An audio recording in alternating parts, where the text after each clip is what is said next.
మీకు ఇచ్చే ఉద్దేశం బీజేపీకి ఉంటే 9th షెడ్యూల్లో చేర్చండి, మీకు హక్కు ఉంది చేర్చడానికి. రైట్ రైట్ కార్తిక్ గారు, చూస్తున్నాం మొత్తంగా ఈరోజు మీ టీపీసీసీ అధ్యక్షులు మహేష్ కుమార్ గౌడ్ కొన్ని కీలక వ్యాఖ్యలు చేశారు. ఆ వ్యాఖ్యల్లో భాగంగా అవసరమైతే పార్టీ పరంగా 42% రిజర్వేషన్ అంటున్నారు. మీరేమో ఖచ్చితంగా కోర్టులో మాకు అనుకూలమైన తీర్పు వచ్చే అవకాశం ఉందంటున్నారు. ఖచ్చితంగా పరిస్థితులు బేరీజు వేసుకుంటూ plan A plan బిగా Congress party ముందుకు వెళ్ళబోతుందా? మొత్తంగా బీసీ నినాదాన్ని ఎత్తుకొని అధికారంలోకి వచ్చిన కాంగ్రెస్కు ఈ బీసీ నినాదమే మెడకు చుట్టుకుంది అన్న రాజకీయ విమర్శలా, లేదంటే అది నిజంగానే కార్యరూపం దాల్చిందని మనం భావించవచ్చు అంటారా? ఏం చెప్తారు? ఏం లేదు సార్, ఇప్పుడు బీసీలకు సంబంధించిన విషయంలో ఏ పార్టీ కూడా ఏమీ చేయలేని పరిస్థితుల్లో ఏం చేయాలంటే కాంగ్రెస్ పార్టీని నిందించాలి. ఈరోజు మేము 42% రిజర్వేషన్ మా పార్టీ నుంచి ఇస్తామని అన్నాం కదా, సరే దీని ప్లాన్ బియా ప్లాన్ సి అని కొంచెం పక్కన పెడదాం. మేము చిత్తశుద్ధితో 42% ఇస్తామని అంటున్నాం. ఎందుకు దాని కౌంటర్గా మేము 43 ఇస్తాము, మేము 45 ఇస్తాము, 47 ఇస్తాము అని మాకన్నా ఒక నంబర్ ఎక్కువ ఎందుకు చెప్తలేరు వేరే పార్టీలు ఎవరు? మీరేందయ్యా 42 ఇచ్చేది, మా పార్టీలో మేము 57 ఇస్తామని ఏ పార్టీ అని ఇప్పటివరకు చెప్పిందా? మేము మా పార్టీ నుంచి ఇవ్వడానికైనా అంటే మా చేతుల్లో నుంచి దాటిపోతే మా చేతుల్లో ఉన్నది చేయడానికి మేము సిద్ధంగా ఉన్నాం, మా యాక్షన్ ప్లాన్ చెప్పినాం. వీళ్ళ ప్లాన్ ఏంటి ఇప్పటివరకు? అయితే బీజేపీ వాళ్ళు మాట్లాడితే నాకు నిజంగా నవ్వు వచ్చింది సార్.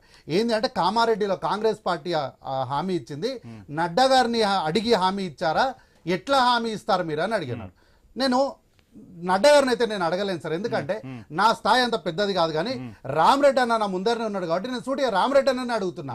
మీ 8 మంది ఎమ్మెల్యేలు శాసనసభ్యులు ఇక్కడ అసెంబ్లీలో 8 మంది శాసనసభ్యులు చర్చ పెట్టినప్పుడు ఏకగ్రీవంగా మేము ఈ బిల్లును మేము ఆమోదిస్తున్నాము, ఏకగ్రీవంగా మేము తీర్మానాన్ని సంతకం పెడుతున్నాం అని చెప్పిండ్రు కదా. మరి నడ్డా గారిని అడగకుండానే పెట్టినరా? అంటే ఏమంటారు మీరు? నడ్డా గారిని నడి బజార్లో వదిలేసారు మా ఎమ్మెల్యేలు, అందుకని వచ్చి సంతకం పెట్టిర్రు అని అంటున్నారా? ఏం చిత్తశుద్ధితో మాట్లాడతారు నాకు అర్థం కాదు. అయితే బీసీ ప్రక్రియ సాధ్యం కాదు అని ఈ రోజు మేము చేస్తున్నటువంటి ప్రక్రియను మొత్తం వీళ్ళు తప్పుపడుతున్నారు.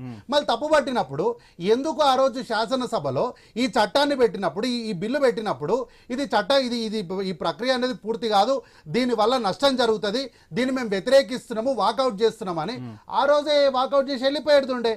ఆ రోజు మీరు అన్ని విషయాలను ఒప్పుకొని అన్నిటి మీద సంతకాలు పెట్టి ఈరోజు బయటకు వచ్చి కాంగ్రెస్ పార్టీ మాట ఇచ్చింది కాబట్టి కాంగ్రెస్ పార్టీ చేయాలి, 1/3 మెజారిటీ కావాలంటే టీడీపీ వాళ్ళని ఒప్పించాలని ఈరోజు హాస్యాస్పదంగా మాట్లాడుతున్నారు.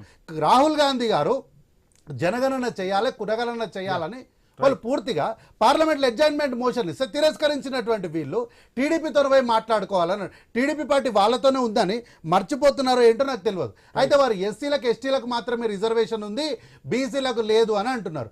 మరి అంటే ఇప్పుడు ఏం చెప్తున్నారు వీళ్ళు? చెప్పకనే ఈరోజు ఏం చెప్పిండు? బండి సంజయ్ గారు ఏ మాట అయితే మాట్లాడినారో రామరెడ్డి గారు కూడా ఈరోజు గదే మాట మాట్లాడినారు. ఏమన్నారు సార్? బండి సంజయ్ గారు ఏమన్నారు? ఒకటే మాట అన్నారు, ఈ రోజు 42% అనేది రిజర్వేషన్ ఈ రోజు ఇక్కడ ఇస్తే ఇది క్యాన్సర్ లాగా దేశమంతా పాకుతుంది కాబట్టి దీన్ని ఇక్కడే అణిచేయాలి అని బండి సంజయ్ గారు అన్నారు. గదే మాట ఈ రోజు మాట్లాడినారు. కార్తిక్ గారు డిస్కస్ చేద్దాం, షార్ట్ బ్రేక్ తీసుకుందాం. స్టేట్